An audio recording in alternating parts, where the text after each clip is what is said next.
За тэгэхээр бүгдээрээ үйл ажиллагаагаа эхлэхээс өмнө гой мэдчилнэ. Манай Дундгов аймгийнх нь дуу хуурын үлгээ Дундгов гэдгээр алдартай штэ. Маш сайхан гой мэдчилгээнүүд байдаг. Монголчууд дөрвөн улирлаар мэдчилдэг штэ тий. Тэгэхээр одоо хажуудах хүүхдүүдтэйгээ маш гой мэдчлээдэг заяа.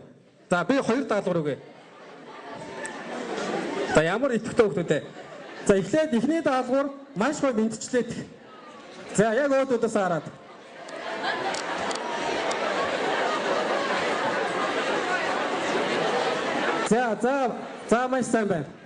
За маш сайн байна. Хоёр дахь даалгавар өөдөөс харж агаад богсод зогсож байгаад бүгдээрээ Дундгов аймгийн 2013 оны төгсөгчд шүү гэдгээ яах нь бахархалтайгаар хамт 10 жил 11 жил хамтдаа сурахад үнэхээр гайхалтай байсан шүү гэд бие биенийг нэг сайхан тэрэтгтэй.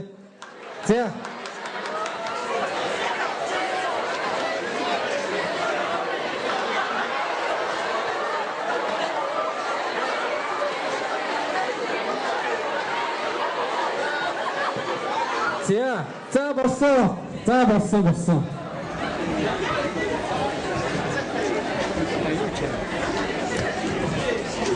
За бүгдээрээ нэг эхлээд энэ үйл ажиллагаа маань нэлээд чөлөөтэй нээлттэй арга хэмжээ байгаа. Мөр маань ч гэсэн юу вэ? За чанга хэлтэй. Монголоор чөлөөтэй сэтгэх гэсэн үг. Тэр энэ арга хэмжээнд бас нэлээд бас чөлөөтэй болж байгаа. Тийм болохоор бүгдээрээ нэг дөрөв зохио. Яагаад гэвэл Монголын 21 аймагт анх удаага Open Mind гэж энэ арга хэмжээ зохион байгуулагдаж байгаа. Хамгийн азтай хүүхдүүд Дундговын инженерийн төгсөгч байж байгаа. Тэгэхээр би баярлалаа. За тэгэхээр би 3 уруугаа өргөн заяа. Бүгдээрээ тоолно. 3 2 1 гэж хэлэн заяа. Тэгэхээр чимээг болно. Яагаад гэвэл өнөөдрийн үйл ажиллагаа маань та нар хөтөлбөртэй танилцсан баг. 3 хүн энэ ч яах нь маш сонирхолтой та нарын ирээдүйн мэргэжилтэй ч холбоотой яах нь маш сонирхолтой итгэлийг тавина. Тийм учраас хүн итгэл тавьж байхад муу итгэгчээс сайн сонсогч байх нь хамгийн чухал гэдэг шүү дээ. Тийм учраас хоорондоо ярихгүй маш чимээг байх нь шүү дээ, тий? Асуух зүйлүүд байвал бас чөлөөтэй асууж болох нь. Тэгвэл саяныхан даалгаврыг татаад үзье. 3 2 1 гэж жишгэх нь шүү заяа. Анхаар эхэллээ. 3 Та маш гайхалтай. За ингээд арга хэмжээгээ эхлэе. Миний гарт нэг дугтуудаа захиа байна. За ингээд өнөөдрийн манай Open Mind энэхүү арга хэмжээнг санаачилсан нэгэн залуу байж байгаа. Тэгээд ийм захиануудыг та нарт өгсөн нэг залуу байгаа. Зарим охтууд нь өнөөдөр бид нар бас асуусан анх удаага эрэгтэй хүнээс захиа авч үзэж гин гээд маш гоё баярлж илээ. Тэгээд зарим нэг овжин хүүгүүд нь бас энэ захиагийн ширээн дээр нь тавьсан байсан чинь дотор нь өөрсдийнх нь хайрын захиаг бас шургуулад амжицсан байна гэсэн. Тэгээд манай ирчүүд бас мундаг ба штэ хүүгүүд.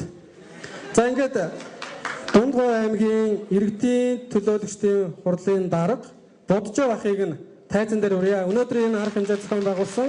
За бас ингээд Дундгов аймгийнхаа төгсөх залуучуудаа хүүхдүүдтэй ирээдүйн мэргэжлийн зөв сонгоход нь жоохон ч гэсэн яах нь тус хөрхүүдээс Боджоо ах маань энэхүү арга хэмжээг санаачилсан юм аа. Тэгээд мэдээж арга хэмжээг танилцуулах байх. За сайн байцгаана уу хүүхдүүд ээ. За өнөөдөр бас нөгөө яг арга хэмжээ маань нэр бол чөлөөтэй Open Mind гэсэн энэ агуулгаар бас чөлөөтэй хувцсан юмсаа гараад ирлээ.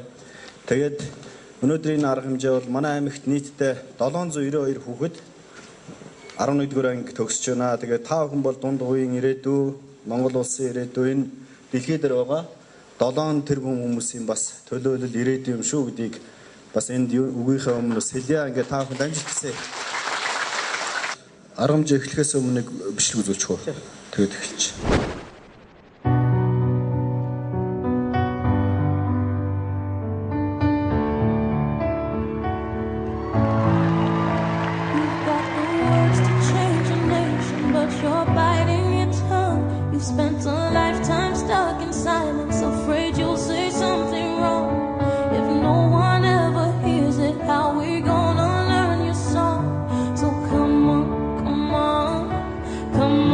Come on, you got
багт байна бишлэг. За энэ бол аюулслаг Америкчууд гэсэн энэ уралдаанд тийм ээ энэ өөрсдийнхөө сонирхлоор их олон төрлийн мэргэжлийн залуучууд нэгдээд үнэхээр энэ хүндрэлтэн бас ийм сайхан биеийг хайрлаж маш их авьяас ингэж гаргаж чаддаг юм а гэсэн юм зүйл бол энэ сошиал медиа буюу IT ертөнцид бол энэ одоо саяны үзүүлэлт маш их тийм дэмжлэг авж байгаа. Тийм учраас та бүхэндээс маш бас санаа авч тийм ээ биеийг хайрлах дээр нь бас өөрийнхөө авьяас хөдөлмөрөөр бас амжилт гаргах ийм боломж байгаа гэдгийг бол товчхон харуулсан дүрслэл. Тэгээ би бас та бүхэндээ чадаа ядан ер нь амжилтыг өөрийн гараар бүтээгсэн ийм миний одоо лекцийн агуулга байгаа тийм ээ. Энэ талаараа би та бүхэнд хэлье. За энийг харав. Амжилтыг өөрийн гараар бүтээ гэж байна энэ залуу бол. Тэгэхээр энэ одоо хэдэн настай хөлт бол 2-3 настай залуучууд тийм ээ. Банд байна тийм хөөрхөн хөлт. Тэгэхээр та бүхэн бол амжилтыг хүн ер нь амжилтыг өөрийн гараар бүтээх шиг үнэхээр агуу тийм сайхан зүйл байхгүй тийм ээ. Тэгэхээр энэ бол миний одоо лекцийн гол одоо агуулга. Энэ мессеж ихний мессеж байгаа. За ингээд би энэ лекцийнхаа өмнө сэтгэлгээний хувьсгал гэдэг ер нь одоо Монгол улсын хэмжээнд гэж ярил ер нь хүн төрөлхтөн бол энэ арчилсан хувьсгал, за эдийн засгийн хувьсгал буюу одоо санхүүгийн эрхчлөөнд хүрэх, за бизнесийн одоо тэр орчин энэ талаар ингээ ярил их олон зүйл ярина л да. Үүний хажуугаар бидний энэ 21-р зууны хүмүүсийн нэг гол анхаарах зүйл бол сэтгэлгээний хувьсгалын асуудал байгаа. Сэтгэлгээний хувьсгал гэдэг бол өнөөдрийн бидний яг сонгож авсан нэр буюу open mind, чөлөөтэй сэтгэх, шинэлэг байх тийм ээ. Мөн түнчлэн өргөн хүрээнд аливаа асуудлыг харах, нүдэ нэх гэсэн энэ олон том агуулгууд бол харагдж байгаа. Хүн бол оюун санаагаараа шинэлэг байж иж өнөөдөр хүн төрлөختний өмнө өөрийгөө одоо ялан дийлэх ийм хүчрхэг одоо би хүн бол төлөвшнө гэсэн юм одоо агуулга бол цаана байгаа. За одоо бид нар энэ бол чулуун засгийн үе тийм ээ. Чулуун засгийн үед яадаг байсан гэхээр хүмүүс зөвхөн одоо бэр чадлаараа өөрийнхөө одоо амьдралыг авч явдаг, өөрийгөө одоо бусдын өөрийнхөө амьдралыг урагшаа авч явдаг юм байсан байна л. Одоо тухайлбал одоо та бүхнийг харж байна тийм ээ. Хэн хүчтэй байна? Тэр нь өнөөдөр амьдрдаг ийм нийгэм байсан байна. За тэгвэл одоо энэ 21-р зуунд бид нар мэдлэг бол хүч. Хэн илүү их оюун ухаантай, хэн илүү их өөрийгөө дайчилсан, хэн илүү хөдөлмөрсөн яаж байна? Сайхан амьдарч байгаа тийм ээ. Илүү их аж аргалтай амьдарч байгаа. За энийг бол харуулсан дүрслэл байна. Энэ залууг тань үстэй. Майами Хитийн Вэд тийм ээ. За энэ залуу бол үнэхээр өөрийнхөө одоо сонирхлоор сагсан бөмбөг дэлхийд дахин маш сайн тоглоод олон фанатуудтай болсон. Үнэхээр одоо сайхан амьдарч байгаа юу? Үнэхээр гайхамшигтай амьдарч байгаа шүү тийм ээ. Энэ залуучууд энэ одоо энэ дараагийн гарах энэ бүх хүмүүс Эйнштейнийг тань тийм ээ. Харьцан гонлын үндэслэгч энэ Билл Гейтс гэдэг одоо энэ Microsoft энэ тийм үндэслэгч дэлхийн одоо Америкт бол номер 1 дэлхийд 3-т биллионер тийм ээ. Ийм хүн байна. Энэ хүн бол зөвхөн яах вэ? Өөрийнхөө оюун ухаанаар одоо шаргуу хөдөлмөрийнхөө үр дүнд өнөөдөр ийм хүчрхэг хүн болж чадсан байна. Энэ Оросын холбооны улсын ерөнхийлөгч Дмитрий Медведев тийм ээ. За Далай ламыг та бүхэн мэдж байгаа. За гэх мэтлийн дараагийн энэ юм билээ. За гэх мэтлээ энэ хүмүүс өөрийнхөө авьяасаар, өөрийнхөө сонирхлоор тийм ээ, өөрийнхөө хөдөлмөрөөр энэ Стив Джобс тийм ээ. Одоо энэ Apple одоо компаниг үндэслэгч бас агуу одоо сэтгэгч хүн шүү дээ тийм ээ. Өнөөдөр энэ хүмүүс яасан бэ гэхээр энэ оюун ухаанаа тийм ээ. Оюун ухаанаа дайчлаад өөрөө хөдөлмөр шаргуу хөдөлмөрсөн үр дүнд өнөөдөр энэ дэлхийн 7 тэрбум хүн дотор өөрсдөө нээж таниулж чадсан байна шүү дээ.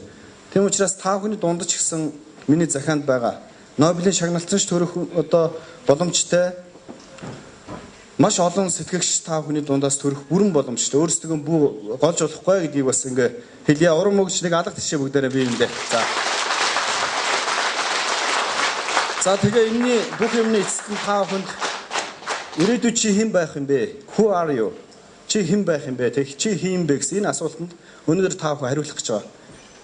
Загталт бас мөн байгаа нэг одоо зангуугаа хаяад одоо 11 12 жил одоо багш нараараа ачид одоо энэ эрдэмтэн багш нараараа хөлгөлсөн онгоц зангуугаа тавиад ирэх дөхөөд ирсэн одоо та бүхэн өөрийнхөө хөлөг онгоцыг өөрийнхөө завийг аваад дахиад шинэ даалгад гаргах гэж байгаа. Тийм учраас яг энэ мөчид чи ирээдүйд хэн болох юм бэ? Чи. Тэгэхээр энэ хариултанд хэлээ хариулъя тэхөө. Та бүхэнд үнэхээр ирээдүй маш том боломж бол байгаа. Тийм учраас та бүхнийг маш том аялалд гарахын өмнө одоо бид нар энэ сайхан мессежийг өгж бүгдээрээ одоо маш сайн хүмүүс болоо гэсэн ийм санаа байна. За одоо тэгвэл чи ирээдүйд хэн байх юм бэ? Одоо гэсэн энэ асуултанд дахиад хэдийн ярилцъя. Цаашаа явъя. За тэгэхээр энэ ирээдүйд мэдээж ад жаргалтай сайн сайхан амьдрахыг хүсэл мөрөөдөл та бүхэнд бол байгаа. Инхинд бол хэд хэдэн зарчим амьдралдаа мөрдлөг болох хэвээр. Нэгдүгээрт нь энэ бие махбодын хувьд зөв одоо хандлагатай байх хэвээр бие махбод. Ер нь орчин цагт энэ барууны орнуудад энэ залуучууд бол гурван мөрдлөг байна. Нэгдүгээрт нь бол өглөөрт босох, хоёрдугаарт нь ном саамших, гуравт нь зөв хооллох, тийм ээ? Дөрөвт нь за масаа хөлмөрлөх. За дэрийг би дараа нь ингээ хэлнэ. За энэ дээр та бүхэн бол илүү их ингэж анхаарах хэрэгтэй. Далай лам саяхан олон улсын нэг сэтгүүл мэрслэг өгсөн байлаа. Тэгээд тэрэн дээр бол би амьдралдаа их хоолны хувьд маш дэглэн барьдаг. Энэ бол хоёр талтай гэж. Орой хоол иддэг вэ гэдэг. Яагаад та орой хоол иддэг юм бэ гэж асуухад нэгдүгээрт бол биеийн жингэн барьдаг, хоёрдугаарт нь эрүүл мэнд тустай гэд хэлсэн байна. Тэгэхээр энэ бол зөвхөн далай багшийн биш, энэ орчин цагийн